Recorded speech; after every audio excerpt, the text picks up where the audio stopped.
família heterossexual, uma família patriarcal, um homem com uma mulher, o homem a mandar na mulher e a mandar naturalmente nos filhos e a mulher no lugar de uma filha. Isso aí a natureza falava muito alto, não era preciso leis sobre isso. E realmente a legislação, não há praticamente legislação sobre isto. Vão percorrer toda a legislação portuguesa do antigo regime, não encontram nada sobre isto. Não valia a pena. Também era claro, a natureza falava acerca disso, que na usura, no empréstimo de dinheiro, não devia haver juros.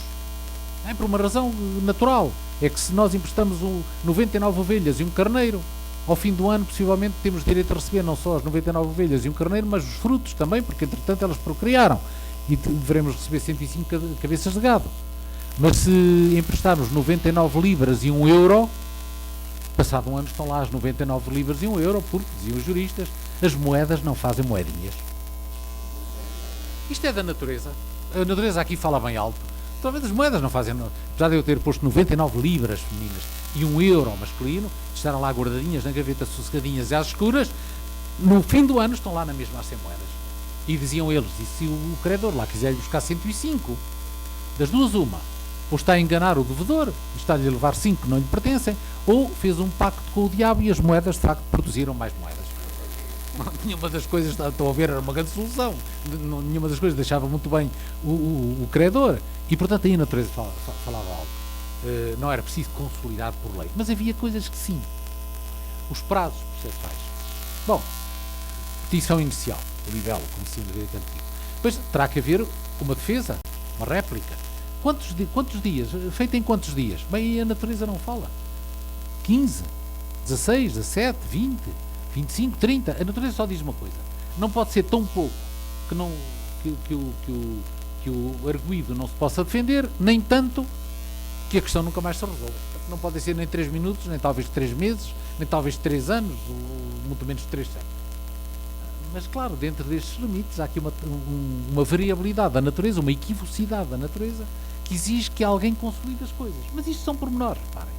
Os prazos, por muito respeito que eu tenha pelos prazos e que os senhores juízes tenham pelos prazos e os seus advogados ainda tenham mais respeito por esses prazos ou não, a verdade é que os prazos são um detalhe do direito. Estão lá na margem, nas margens menos nobres do direito.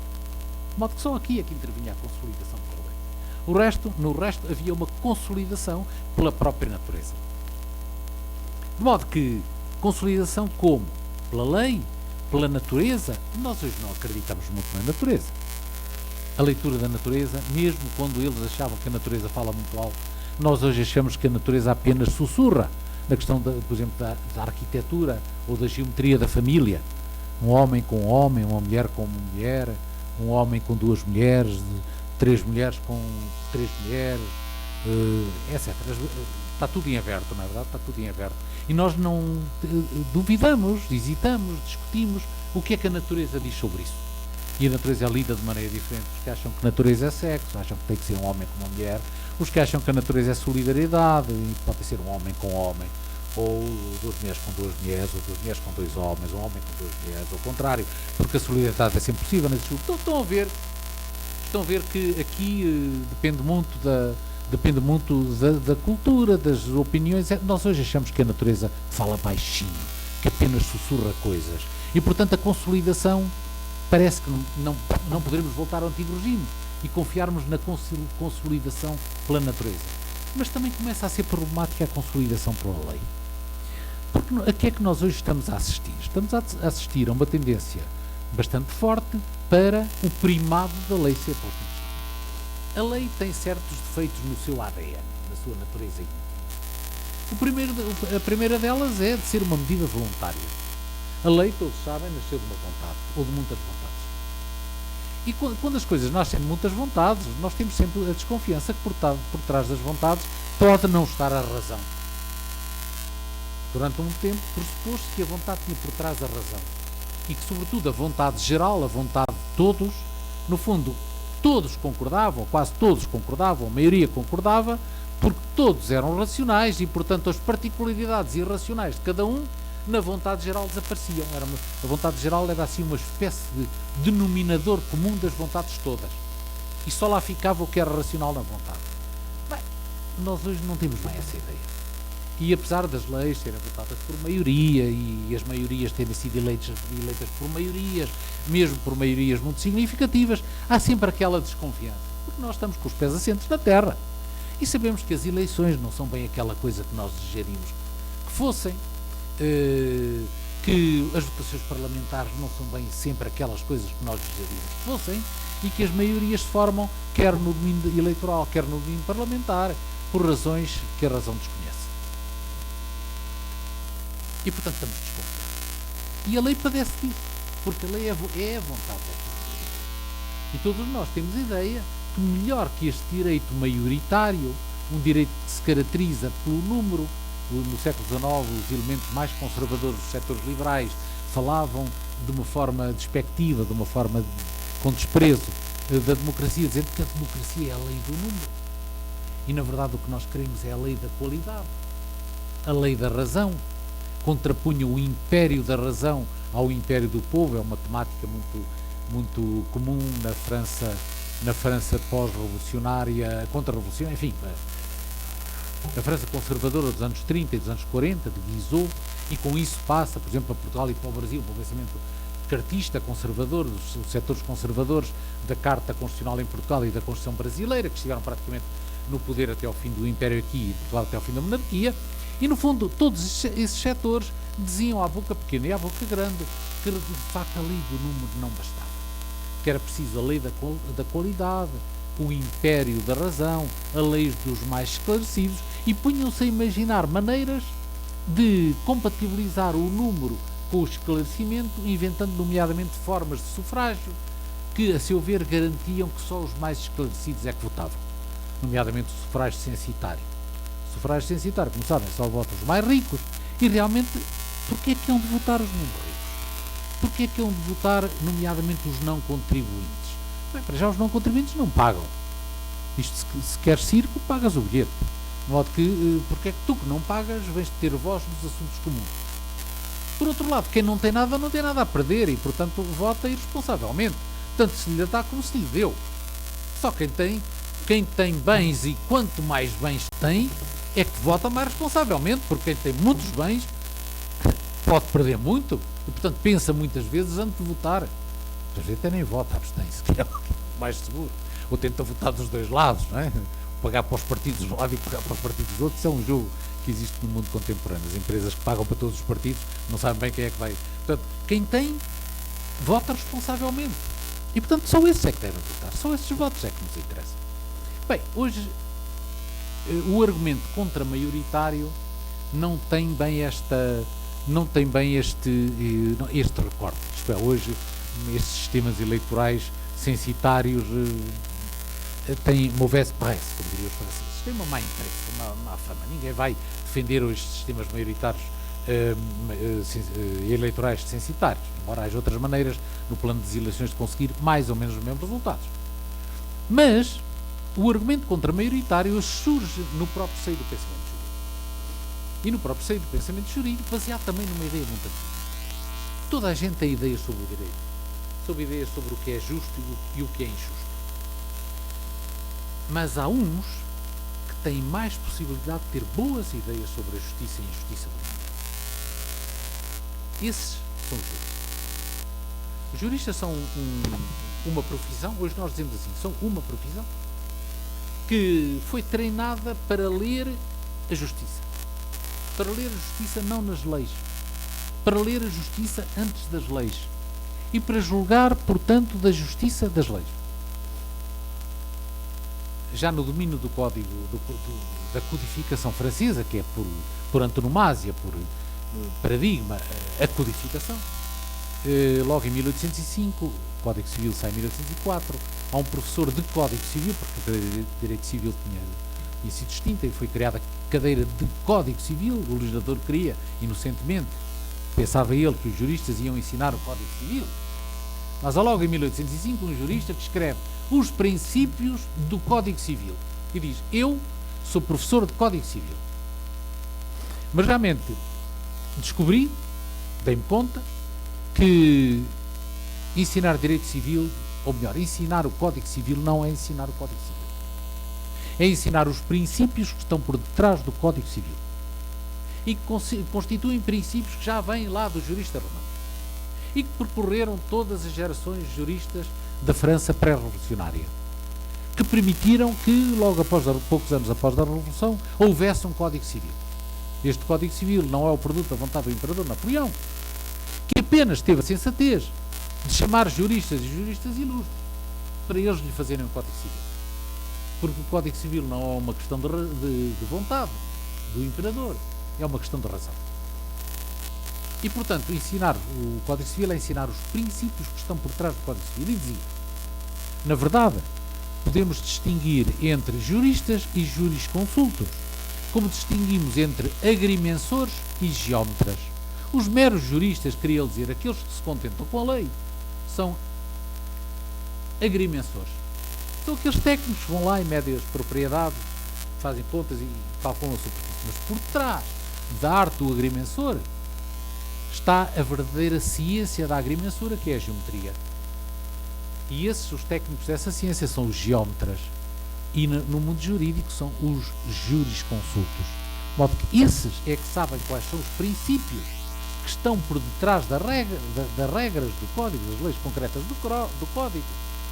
Princípios sem as quais essas leis não constituem senão atos arbitrários de vontade, se não tiver por trás de uma regra. Ora bom, isto que foi escrito em 1805 é aquilo que nos nossos dias é repetido, nomeadamente por um grande jurista norte-americano morto há dias, Ronald Dworkin, na sua posição entre princípios e regras. O direito, nomeadamente o direito constitucional, verdadeiramente não está contido nas constituições, nessas regras visíveis por todos. O direito é algo de escondido, hermético, secreto, que tem que ser desvendado, abrindo a porta do saber com uma chave que só aqueles que têm o saber têm, os juristas. Por trás da Constituição por trás da Constituição papel, há uma verdadeira Constituição constituída por princípios que se traduziram, que afloraram ao longo da história constitucional norte-americana, que é preciso destilar segundo regras de um saber esse que só os juristas é que possuem. Trata-se, na verdade, de uma reedição sacralizada de uma ideia que existia acerca dos juristas muito antiga. Se lerem logo o princípio do digesto, que reúne textos de direito romano do século II, século III, encontram lá um texto em que o Piano diz que os juristas são sacerdotes da justiça. E essa ideia era tida muito a sério, foi tida muito a sério por todos os juristas, por todo o grupo de juristas até o século XIX. E hoje ainda continua, embora hoje laicizada. Mas eles entendiam isso a sério. Um jurista era um sacerdote, era um pontífice, que na verdade fazia a ponte. Fazia a ponte entre quê? Entre o visível e o invisível. Era aquele que pegava na mão do cidadão comum e lhe mostrava, não o levava para lá, mas lhe mostrava coisas invisíveis que estavam do outro lado no mundo a que só os juristas tinham acesso. E por isso é que, se nós hoje achamos que os juristas são bons e são capazes de encontrar a justiça, porque aprenderam, porque andaram em escolas de direito, onde ouviram professores de direito que esses eram verdadeiros sacerdotes e que lhes ensinaram tudo isso, mas que qualquer um que tivesse entrado para escolas de direito era capaz de fazer o mesmo, desde que estudasse minimamente, mas não era preciso, nenhuma cerimónia de iniciação, nenhum rito de passagem. No antigo regime eles levavam isto muito a sério e diziam, uma pessoa não se torna jurista, nasce-se jurista. E por isso os juristas distinguem-se não apenas por qualidades intelectuais, mas por traços físicos, no seu rosto, nas suas mãos, na sua figura, na cor da sua testa, do tamanho da sua testa, nos seus olhos. Há um tratado de um jurista português, António de Sousa Macedo, que também foi diplomata, embaixador em Londres, que tem um tratado chamado O Perfeito Doutor, acerca do Perfeito Doutor. E depois o título continua. Há o Perfeito Doutor, do Perfeito Doutor, tanto no direito canónico como no direito civil. Portanto, o Perfeito Doutor era um jurista. E aí ele diz tudo o que tem que saber sobre um jurista, que é muito útil, por exemplo, aos exames. Como deve ser um jurista? Deve ter a testa alta, uma coloração branca, um pouco rósea, deve ter os olhos pequenos, percussientes e negros, deve ter os dedos esguios, deve ter uma pose solene, não mexer muito com os braços, não gesticular muito, falar pouco, os lábios devem ser finos e leva a boca levemente para cima. Depois não deve comer certas coisas e deve comer outras, não deve comer, por exemplo, cebola e alho, isso eu percebo porquê. Isso eu percebo porque os confessores também não deviam. Recordo-me quando era miúdo e me confessava, é um frade numa igreja que realmente cheirava imenso alho. E, portanto, os confessores também não. Mas os juristas, apesar de não privarem tão intimamente com as partes, não é verdade, também não deviam comer queijo, deviam comer carne sem gordura, enfim. Portanto, estão a ver, o jurista, na verdade, era uma espécie zoológica. Porque, na verdade, era esta conformação do corpo que reproduzia uma conformação do espírito. Porque, na verdade, a natureza corpórea refletia a natureza interior. E, portanto, nós podíamos reconhecer um jurista pelo corpo, porque o corpo não era arbitrário em relação à alma. Se uma pessoa era serena no caminhar, era porque era serena no interior. Não era móvel. Por isso é que as mulheres não podiam ser juristas. Dada a sua mobilidade. Não é? Dado o facto de não consolidarem nada. Não é verdade? Das coisas andarem sempre oscilantes. De modo que era esta uma das razões que se diz para as mulheres estavam impedidas de julgar e de exercer cargos de autoridade por causa da sua mobilidade e por causa da sua suscetibilidade de serem influenciadas por outros, portanto, da sua mobilidade também externa. De modo que esta concepção de que os juristas tinham uma configuração anímica e corpórea que realmente os tornava aptos para conhecerem coisas, como dizia também o Digesto, as coisas que estavam na base do direito, as coisas divinas e humanas. Nós hoje temos uma concepção laica dos juristas e não nos atrevemos a dizer isto. Era útil que nós pudéssemos olhar para os nossos alunos no dia dos exames e nem estudávamos fazer exame, não é? Tens a testa pequena, vai-te embora. Os olhos grandes e azuis, nada. Mas nós não temos essa concepção. Mas continuamos a ter uma certa mitologia de que os juristas têm uma capacidade especial, hoje dizemos por causa da sua aprendizagem, por causa do seu treino, mas também falamos no espírito jurídico. Ele tem espírito jurídico, não estuda muito, mas tem espírito jurídico. O que é que isto quer dizer? É tal coisa que vem lá de dentro, tem espírito jurídico. Ou porque é que perpetuamos, temos a tendência ainda hoje de perpetuar as dinastias de juristas. O pai é jurista, os filhos são juristas, os netos são juristas. Porquê? Porque isto é como a nobreza de sangue. De alguma maneira bebe-se no sangue. Nós não dizemos assim, na educação. Sempre viveu no meio de juristas, sempre viveu no tribunal, no escritório de advogado, portanto está lá dentro, repassado disso mesmo. É uma outra maneira de dizer, as casas reais também diziam o mesmo, já não insistem muito no sangue azul, que isso ninguém acredita, porque fazem feridas e vê-se logo que não é.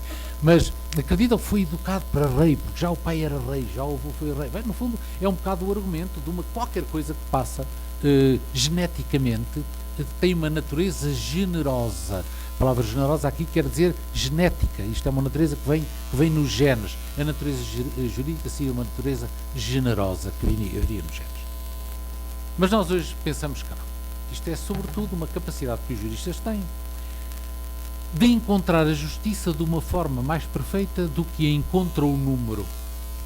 E eis a oposição, hoje muito na moda, entre um direito maioritário, dito pelas maiorias e consolidado pelos legisladores democráticos hoje, e um direito contra-maioritário. Um direito que é tanto melhor quanto mais contra-maioritário for. Isto é, quanto mais se distinguir pela qualidade e não pela quantidade. E hoje há um enorme êxito desta ideia de direito contra-maioritário, que justifica justifica o peso que os juristas ainda têm nas sociedades contemporâneas, justifica o peso que os tribunais ainda têm nas sociedades contemporâneas, mas justifica o papel crescentemente ativo que vêm tendo, nomeadamente na Europa e nos Estados Unidos, as Cortes Supremas, os Tribunais Constitucionais e as Cortes Supremas. Na verdade, os Tribunais Constitucionais e as Cortes Supremas são os detentores desse poder contra-maioritário de direito. Isto é dizer, qual é a verdadeira Constituição que está por detrás da Constituição. Ao passo que os parlamentos, os congressos, são os detentores, são a institucionalização do direito contramaioritário. Durante muito tempo esta tensão existiu, uma vez que Cortes Supremas ou Tribunais Constitucionais já existem há bastante tempo, controle da constitucionalidade das leis existe, diz-se nos Estados Unidos, desde daquela célebre decisão de 1815, mas a verdade é que com a força e eficácia que hoje estas ideias têm, é uma coisa relativamente nova. Na Europa, nos Estados Unidos, data da Warren Court, portanto, dos anos 60, em que a Supreme Court começa a intervir muito decisivamente, impondo-se ao legislador a propósito dos direitos cívicos, e aí num sentido de proteção de direitos fundamentais e direitos cívicos, contra a legislação dos Estados, nomeadamente dos Estados do Sul, que muitas vezes a legislação que consagrava a discriminação racial. Na Europa, a partir da Segunda Guerra Mundial, com o aparecimento dos tribunais constitucionais e dos Estados chamados Estados Constitucionais de Direito. O Tribunal Constitucional paradigmático, como sabem, é o Tribunal da República Federal Alemã primeiro e hoje da Alemanha, que se supunha à legislação ordinária e à própria Constituição, porque por uma interpretação feita de um certo artigo da Lei Fundamental de Bona, que depois foi transformada em Constituição Alemã, por detrás da Constituição dessa lei fundamental concretamente escrita, existia uma Constituição material constituída pelos princípios civilizacionais em que se integrava a República Federal Alemã nessa altura, os Estados Europeus de modo geral e hoje a Alemanha. E portanto essa tensão que hoje se vive também aqui, se vive na Argentina, em face daquela legislação que foi aprovada ontem, uma parte importante foi aprovada ontem, a tensão que se vive também na América Latina entre tribunais supremos e Parlamento, na verdade é essa tensão entre um direito legitimado maioritariamente e um direito legitimado contra-maioritariamente. E agora vou terminar. Qual é o problema de um direito? O direito maioritário tem muitos problemas. Nós sabemos isso. Nenhum de nós põe as barbas em penhor pela democracia como ela existe. Todos nós sabemos que funciona mal, funciona imperfeitamente, as eleições, os arranjos parlamentares, que o direito, na verdade, não é reconhecido pela população, não é conhecido, muito menos reconhecido por uma grande parte da população. Os inquéritos podem provar isso, as sondagens podem provar isso, os meios de comunicação social, que é um meio também muito pobre para exprimir a opinião pública, mas enfim, também nos dão conta disso, que os cidadãos desconfiam do direito maioritário. Mas o direito contra-maioritário também tem muitos problemas. Em primeiro lugar, a ideia de um direito contra-maioritário pressupõe uma certa posição quanto à possibilidade de conhecimento de valores. O direito contra-maioritário pressupõe que certas pessoas, certos grupos profissionais, certos grupos sociais, mas sobretudo profissionais, vamos deixar as coisas assim, certos grupos profissionais têm a possibilidade de conhecer valores antes de eles estarem consolidados na lei. Isso é uma posição filosófica muito complicada. Num mundo em que estamos muito conscientes do pluriculturalismo, da pluralidade de culturas, da divergência quase irreprimível de opiniões e de pontos de vista, do modo como os nossos pensamentos, mesmo a nossa forma de conhecer, está ligada a pré-compreensões próprias que nós temos acerca do que estamos a conhecer. Nós avançamos para o conhecimento de uma coisa já condicionados por uma certa ideia inicial, prévia que temos acerca dessa coisa, ou de interesses que nos ligam a essa coisa. Isso hoje está muito claro, as pessoas que estudam filosofia das ciências, etc.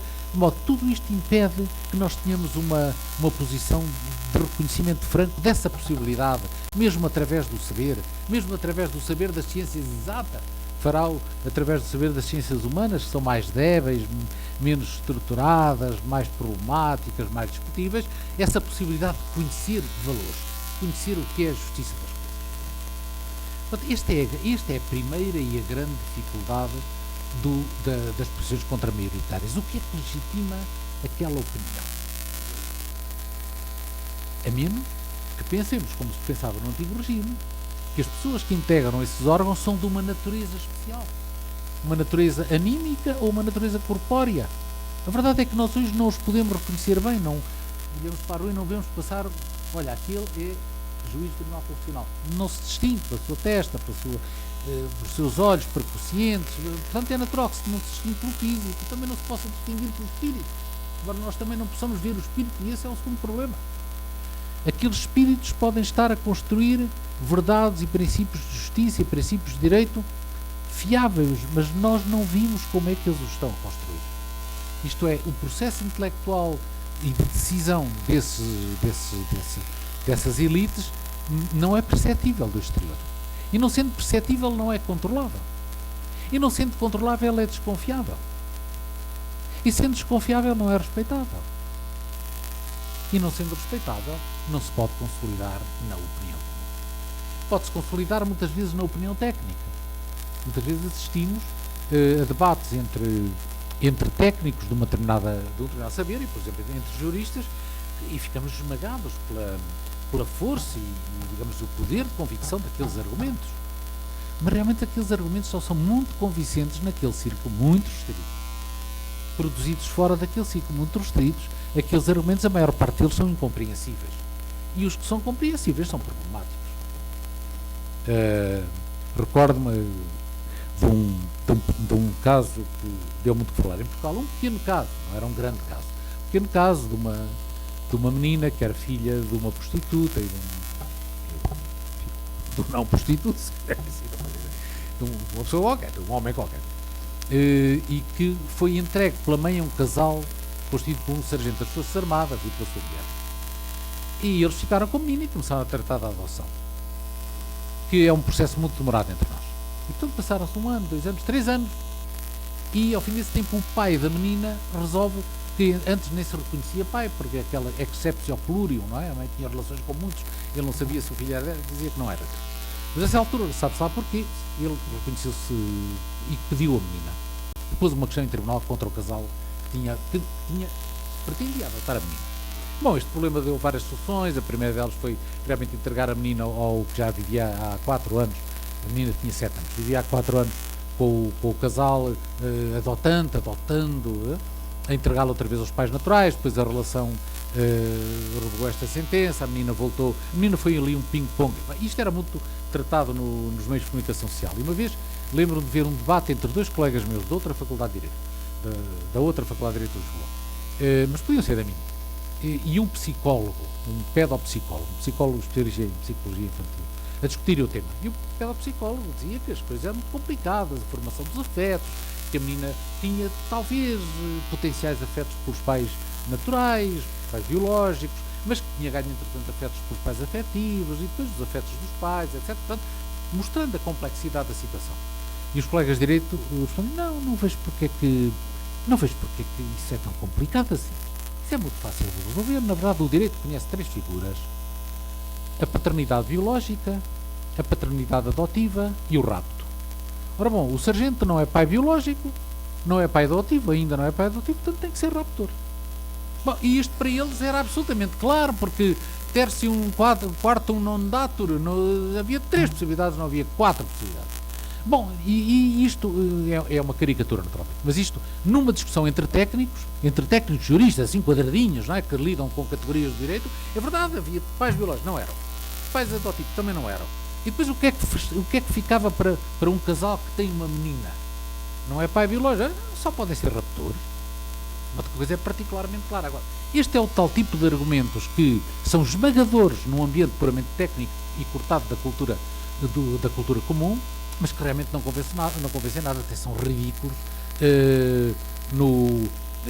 fora desta cultura. Um colega meu, constitucionalista ilustre e muito conhecido no Brasil, que a essa altura, falando da constitucionalidade de leis que taxavam ou puniam mais fortemente os reformados em relação aos trabalhadores no ativo nestas políticas de austeridade, e bem, é que os retornados, na verdade, também estão numa posição mais favorável, porque não podem ficar desempregados.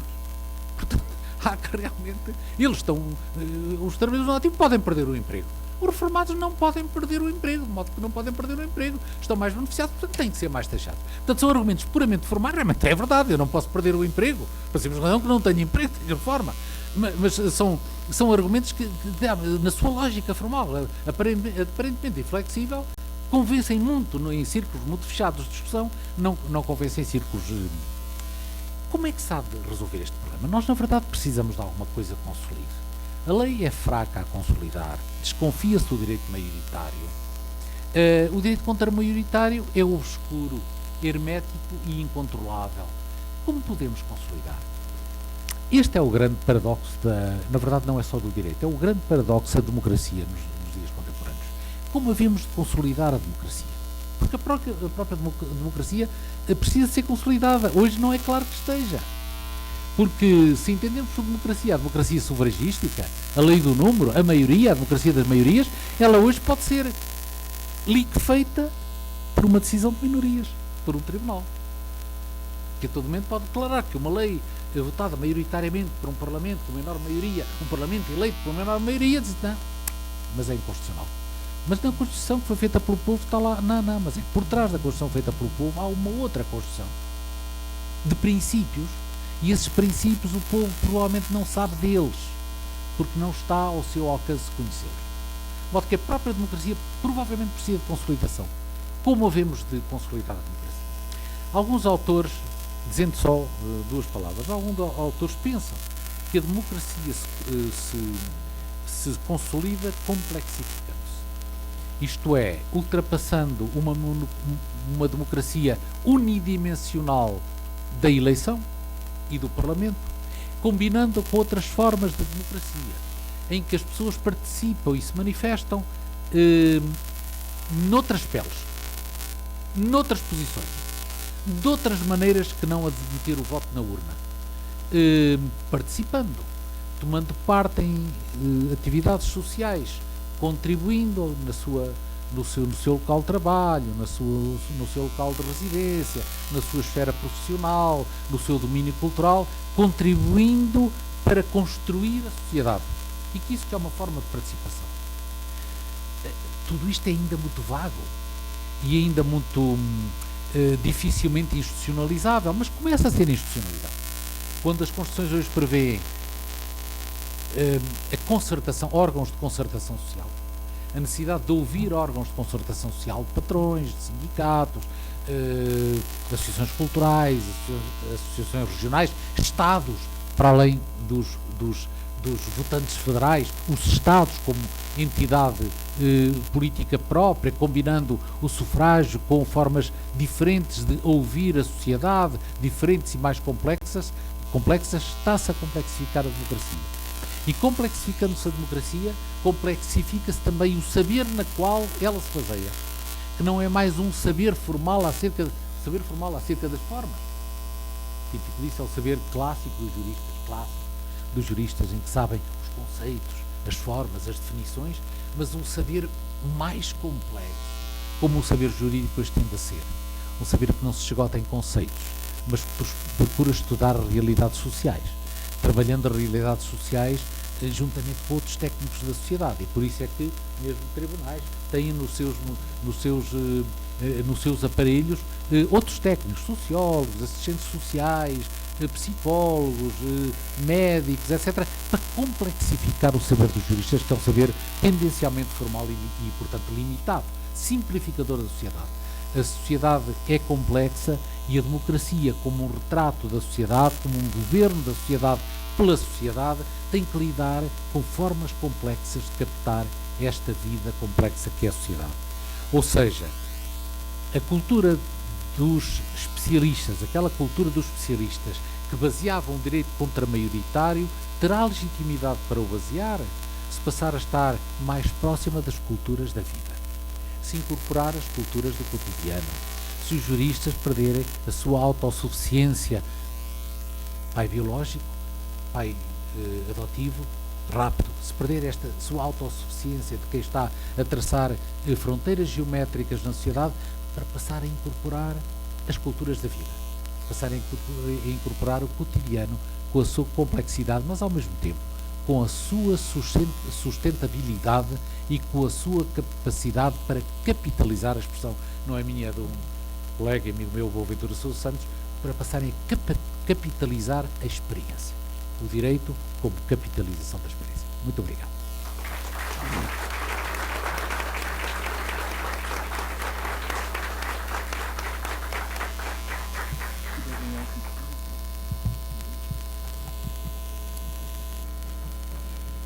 Muito bem, muito obrigada, então, professor Dr. Antônio Espanha, por suas belíssimas palavras, por sua explanação, que nos deixou aqui bastante reflexivos, né? A começar pelas transformações, porque passa a Europa, porque passa o mundo e também não excluído, né? O Brasil, desse contexto de benefício, né, ao privilégio, de benefícios ao poder, de leis objetivas do mercado, né, destruição de direitos, enfim, né, nos deixou também reflexivos aí a respeito da própria consolidação do direito,